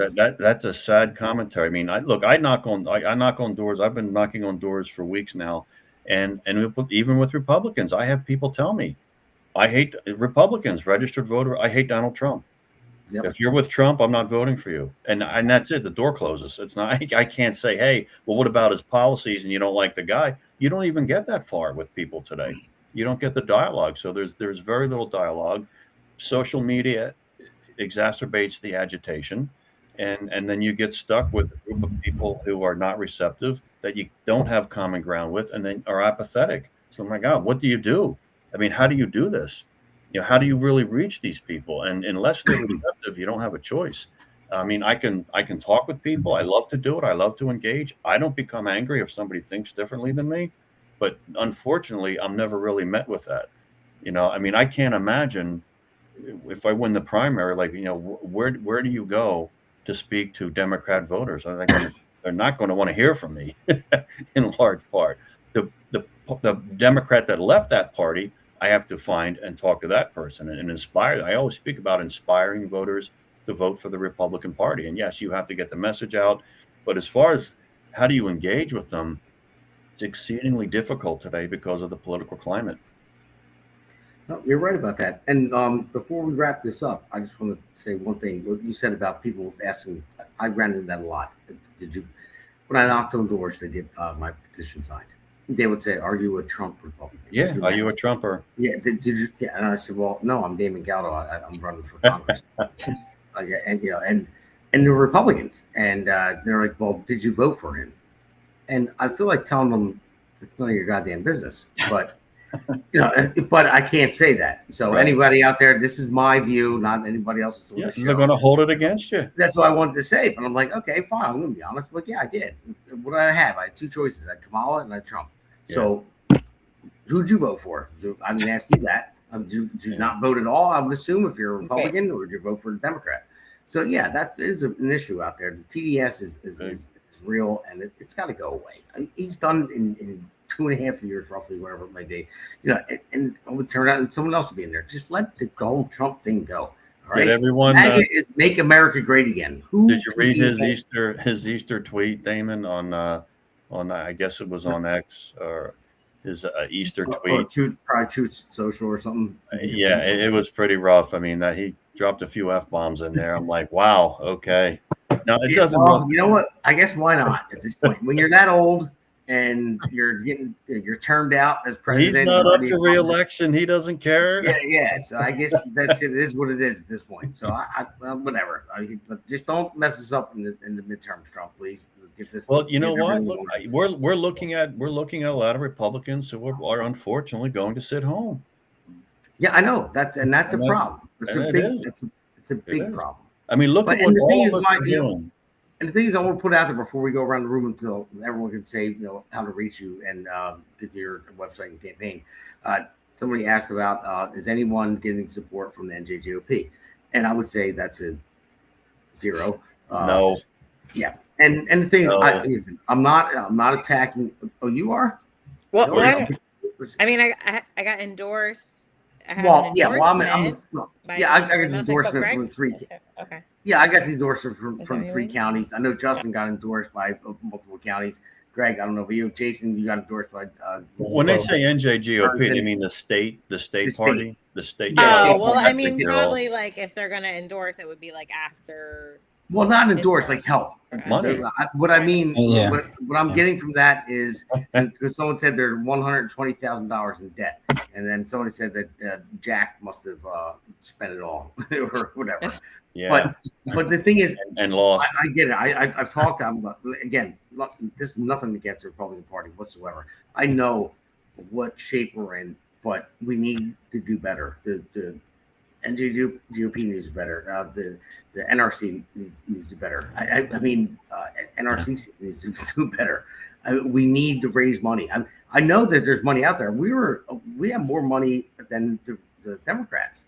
Last I heard, not in New Jersey. The RNC. The RNC, yeah. RNC, yeah. Nationally, the Democrat Party is broken in debt, and they should be. And so the RNC is pretty flush with cash. So I'm telling everybody right here, right now, I don't care. This is not anyone else that's on this podcast. This is me. This is Damon Galdo, nobody else. All right. The NJGOP needs to get off their butts and figure out a way to get Republicans elected, because this is not an easy thing. I understand that it's not easy what you do either, but we all have families and we have other things. We have full-time jobs. We're out there putting our necks on the line, and we're going to work for you, for the constituents out there that we're willing to represent. So we need help. So it's time to get off your butts and figure out a way to help us out. All the state committee chairs, everybody. I know the chairs of my county are very helpful. They've been doing great. It's awesome. Thank you guys, Kim and Adam and all that. But the state committee chairs, it's your job to raise money for candidates. Now, I don't have a primary candidate. Hillary, I don't think you do either.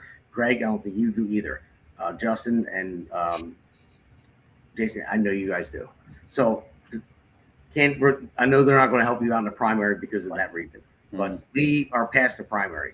So the ones that are past the primary already, let's get going. We need the help. We need to move forward. It's go time, because we're not doing this to lose. This isn't Vegas. We didn't come to lose. We're going to win. I mean, one of the biggest could have said problems Atlantic City. Well, Atlantic City. Yeah, there you go. Better. Yeah. Yeah.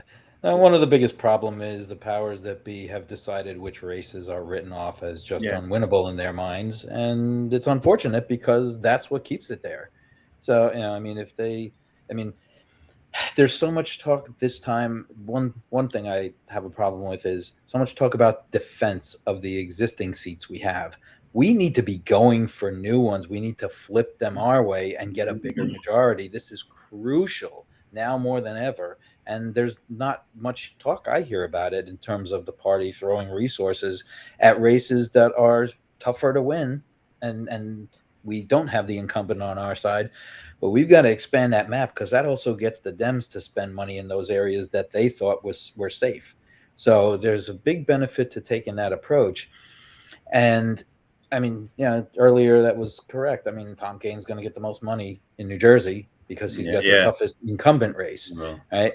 And all the incumbents, we have to preserve the three. We have to do better than the three. We have to grow that majority in the face of all the other noise that's going on, and just put the resources everywhere that we can as a party overall, state and federal and national and everybody. So that's what's disappointing to me is a couple of people in the back room decide that your race isn't winnable, and then you're lucky to get volunteers, let alone money. So I mean, I hate that money is such a big part of campaigning, but it is. We can't deny that. So we really have to have that kind of help. Right. And asking in a highly Democratic state as a Republican and calling for money and saying, hey, I need money to raise money for my political race. And, and they're like, well, we don't even know if we want to vote for you. So it's you have to cross those bridges, and you have to make contact with Democrats, and you have to make contact with independents.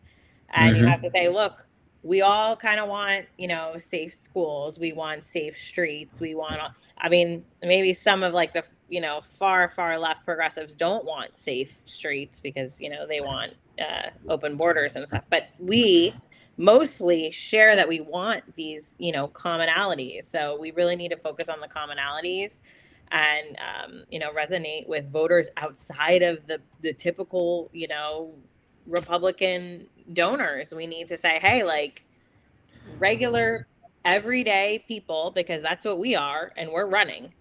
So, we need to connect with them. No, you're right. I mean, it's also messaging, for example, leading off that kind of subject. ICE, is such a bad word for all the Democrats, mainly just for political score, because they make up all these things about they're picking people up all over the streets. They are not. That is a total fabrication. What they are doing is getting a lot of very bad people off the streets, and that's got to be our message with ICE. Look at all the good they're doing. Look at all these, top 10 or 20 or however many bad guys that are off the street now. Don't you want safe streets too? Well, not only that, is they that has had to be the how voter long thing. to make reform and bring legislation for reform. And especially in my district, the guy's been there for 37 years. He hasn't brought any reform. Right. But now he's That's going to it. stand on, oh, look what ICE is doing. Well, why haven't you brought reform in 37 years if you cared about immigration? Now all of a sudden Exactly. you care about it? Well, they didn't care So- until Trump was president. Right. Yeah. That's kind of what it seems like. Yeah. So, all right, well, guys, listen, we're gonna go around the room real quick, and I just want to propose this. My producer just put in the private chat. He said we need to do this often. I'm proposing we do this weekly until the election, until November. I don't care what it takes, but a lot of people are responding to it. It's great. One of the last podcasts I had, just with my accent, I mean, it was an anomaly. It was 2.1 million viewers. So 2.1 million viewers, donate 50 cents to everyone's campaign, and then we'll be in good shape. So, Yeah, we'll be fine. yeah. Yeah. You should have Rob on more often. Yeah, exactly. Rob, if you're listening, I did send him the link. I don't know if he's listening now. I haven't seen him post anything. But yeah, that was an anomaly. Usually, the most I got before was like, I go toe to toe with Tim Cast at 8 p.m. So it's hard to get live listeners. I usually pick them up afterwards. And the APN picks up a bunch on Rumble, on X, on Parler, on YouTube, you name it. The network picks it up too, and you can watch it actually from the website now too on AmericasPulseNetwork.com. So, but quickly, let's go around the room. Tell people where they can find you. Gregg, I'll start with you. Your website, now they can find you.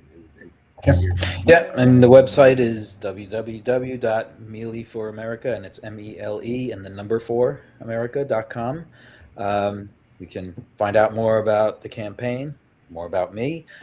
You can submit questions, things like that, and also, of course, hopefully donate if you see something you like. So that's the main place right now as far as finding the team. And yeah, I mean we're starting up recently our meetings with sort of the core group, and we're going to expand that, and we're going to be getting volunteers involved in all our meetings too. I mean, there's plenty of places, of course, that you can help, and we will welcome you. So we're looking forward to a really competitive race now. I have no incumbent, and I've got a lot of other crazy people with relatively little experience, really, in the matters of Congress, clawing at each other. So there is an opportunity, and we're ready to go for it. So thank you. All right, I'll go to you, Jason, next. So the website is Cullen, the number 4 Congress.com, on all the social medias, Facebook, Instagram, TikTok, X. It's Cullen, number 4 Congress. Thanks for showing the picture where I had a little more hair on there. Yes, and so I'm on social media, all week. I do a couple videos every single week. If you guys got any ideas, any topics you guys want me to touch on, shoot me a message on there. And listen, I know we mentioned before, it's a shame that it comes down to money, but we really do have to raise a lot of funds. Whether it's for our primaries or for those of us that are going right into the general election, got to start raising money now for these candidates, for these races. So anything that anybody can donate to any of the candidates on here or any other candidates throughout New Jersey, you guys are interested in helping out. It goes a long way. That's how we're going to get our message out there. That's how we're going to be able to win these races. We can't do this without you guys out there. All right, and Justin, we'll go to you next. Yeah, well, as I mentioned earlier, my website is JerseyJustin, number 4, Senate.org, JerseyJustin4Senate.org, and the number 4 is number 4. It links there to my X account, Instagram, YouTube channel, and soon to be TikTok account that we just started. So, we look forward to interacting with people the best we can. And we're out, like I said, our ground game is pretty good right now, and we'll be doing a lot more. We have a big event coming up on April 18th. Please feel free to attend. It's a dessert-infused campaign rally in Pemberton at the K&B Buds Farm. And we're looking for a big night there to make a big splash and momentum now that the petitions are out of the way. I'm so happy I can walk out of my house without my damn petition and pestering people to sign it. I'm glad those days are over. For now. Yes. Horrible mess. And a thank you for everyone that helped with signatures. I don't know how, but we submitted over 3,000, and I didn't think we were going to make the 2,500 minimum. So to everyone that helped, it was fantastic. Hillary, you were wonderful, and I know Damon, you carried also. And I don't, we had so many. I mean, I had people all throughout the state that carried, and I'm up on the turnpike 10 o'clock on Sunday night getting petitions from people in that were carrying for me. I had a woman in Atlantic County got me 315 signatures herself. Absolute workhorse. My field director in Gloucester County, Frank Cibatoni, got me over 150. So it worked out well. Nobody was challenged, so we're off to the races now. We sprint to June 2. I wish everybody here the best of luck, and we'll see what happens and what our tickets look like for November. All right, and Hillary, I'll save you for last. Well, I'll be last, but okay. For you. So I also want to thank my volunteers. I had a lot of great volunteers that came out and they wanted to support the campaign, and they really helped me get on the ballot and get my signatures. I couldn't do it with their help. So I want to say thank you so much from the bottom of my heart. So you can find me at Herzig for Congress, and it's not the number 4, it's FORHERZIG for Congress.com. Or you can find me on Facebook at Hillary Herzig. You can find me on X at Hillary Herzig, or you can find me on TikTok at Herzig for Congress. I also have an Instagram under Hillary Herzig. So you can find me on any of those platforms, and I've already started pushing out a couple of reels. I actually like to make them, so there should be a couple things up soon. And I'm also in the process of planning my first fundraising event, which is going to be unique. It's going to be an experience. So I'm looking forward to putting the information for that out. And as soon as it's ready, I will send you all a message, and I hope that you guys can join us. Thank you so much. All right, guys, thanks for going. Well, listeners out there, as you know, I'm the host, Damon, Galdo, of the Jersey Shore Podcast, SURE. I'm a candidate in CD1 for Congress, and I keep saying, Ann, man, you're loving everybody but me. I'm getting jealous. I really am. I'm just trying to be entertaining a little bit. But no, Ann, thank you very much. I love Ann. She's awesome. But yeah, everyone knows where to find me. VoteDamonGaldo.com. And everyone knows all my social media platforms from this podcast, so I don't have to go through all that. But I do want to say that I'm going to have. I was going to wait another week, but I'm going to have a virtual fundraiser. I'm going to use next week's podcast to do so. I'm going to send it out to everybody. So if anyone can share it, next Monday, I'm going to have a virtual fundraiser podcast. Anyone can jump in the chat, ask me any questions that you want. And again, I hate asking for money. I do. It feels like you're shaking a can in front of people asking. But it's a hard thing to do for candidates. It really is. It's not my personality. I'm sure it's not theirs either. It's just it's a fact though. Money wins campaigns, and I'm going up against a juggernaut and Donald Norcross, and he snapped his fingers and raised $1 million. He already has over $2 million in his treasury. I have like $2 in mine, so a little more than that, but still nothing close to him. But all these candidates, we're all doing this because we care, and it's a hard thing for us to do. And I'm not looking for sympathy or empathy or anything like that. We're doing it because we care. We want to do good. I look at my 2 kids. I have a 12-year-old and a 7-year-old. And when I see them, I look at the future for them. And I don't even know what it's going to look like. So my favorite quote from Edmund Burke is, "The only thing necessary for the triumph of evil is for good men to do nothing." And women too, Hillary. So that's just how it was written. So, but yeah, so people have to step up, and we're trying. We're going to do our best for you. And I think we should do this again and maybe get a couple more candidates on again after this. But if we show a united front as Republicans, I think it's going to make a big difference, because Republicans, like I said before earlier in the show, we tend to kick ourselves in the butt while running headfirst into a tree. And, it's just, we need to stick together and work together and show that we're here to try to be good. Democrats will do it, good, bad, or indifferent. They don't care if somebody made a threat and killed someone's family. You seen that? What was that in Virginia? The attorney general or whatever it was that got elected. Yeah, they don't even care. But someone that threatens to kill children, they still get elected. Like, we're not doing that. We're just trying to do this for good reasons. People have short memories. Yeah, I know. But all right, guys. Hey, buddy, come here for a second. Come here. This is why I'm running, for this guy. Right All there. right. And my David sister. Jr. and the sister is upstairs. So, Yeah, she's probably playing with my dog. okay. With your dog?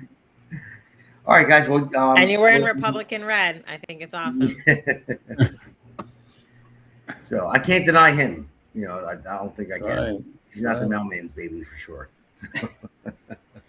Thank you for having us on, Damon. Oh, thanks for coming on, guys. I really appreciate it. I appreciate Thank you your so time. much. I appreciate Thank everything you. that you guys talked about tonight. This was awesome. We have to do it again, and we have to keep fighting a good fight. So Awesome. you guys Absolutely. can stay tuned for the end of this, and then we'll come back in the studio afterwards. We'll be off air after the fact, but if you want to stay tuned, have at it. So, all right, guys, signing Absolutely, off. absolutely a pleasure, and Thank good to see you. everybody. Thank you. Yeah. This one's for New Jersey.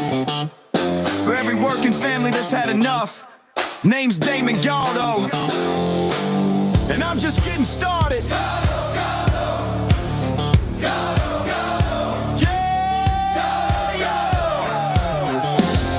From the job site dust to the streets of the shore. Steel-toed boots, yeah, I know what I'm working for. Middle class hurting, every bill going up. While suits in D.C. say, man, just trust us. I'm a builder by trade, put my sweat in the ground. Now I'm building up hope for my hometown. Jersey's my home, blue-collar soul. I don't make excuses, I get it done, that's all I know. I felt the pressure, I've lived that grind. Trying to give your kids a better life. I won't forget where I came from, man. Cause I'm built by work. I'm built by working hands, fighting for working families. Not a career man who forgot what hard work means. They talk real big, but nothing ever changes. While Jersey keeps drowning in the same old pain. I'll build a future strong for our kids in this land. I'm Damon Galdo, built by working hands. Yeah. Donald Norcross been there year after year. Same old story while the struggle's still here. Claims he's for workers, but look around town. Rent sky high, grocery bills breaking us down. Where's the relief for the middle class grind? Cause all I see is folks falling behind. I ain't got decades in some DC chair. I got skin in the game, cause my family's here.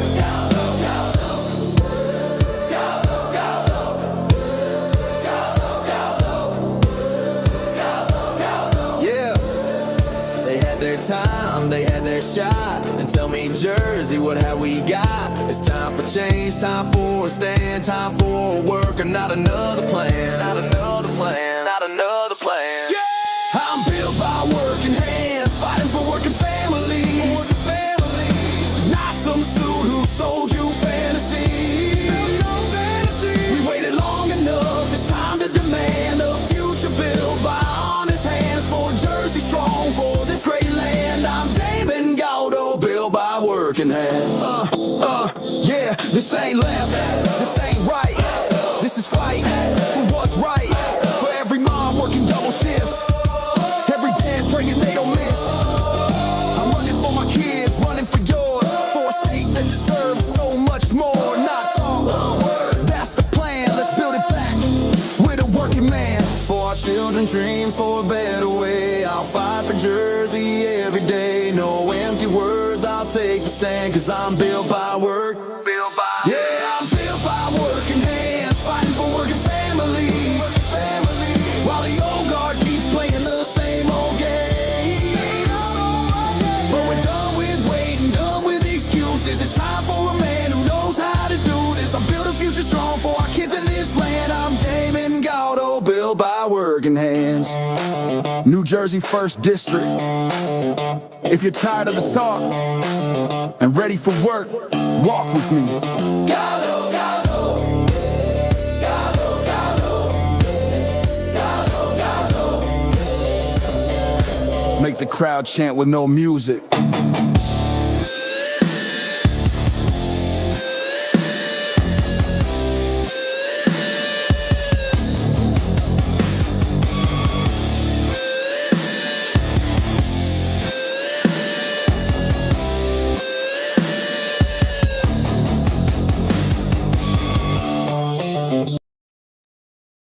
The Hammer thanks you for watching tonight's Jersey Shore podcast. See you at the next packed show, from breaking news to topics that will keep you informed. So please click the subscribe button to get notified of upcoming episodes. If you like what the Hammer talked about, then share the Jersey Shore podcast to others. Damon also looks forward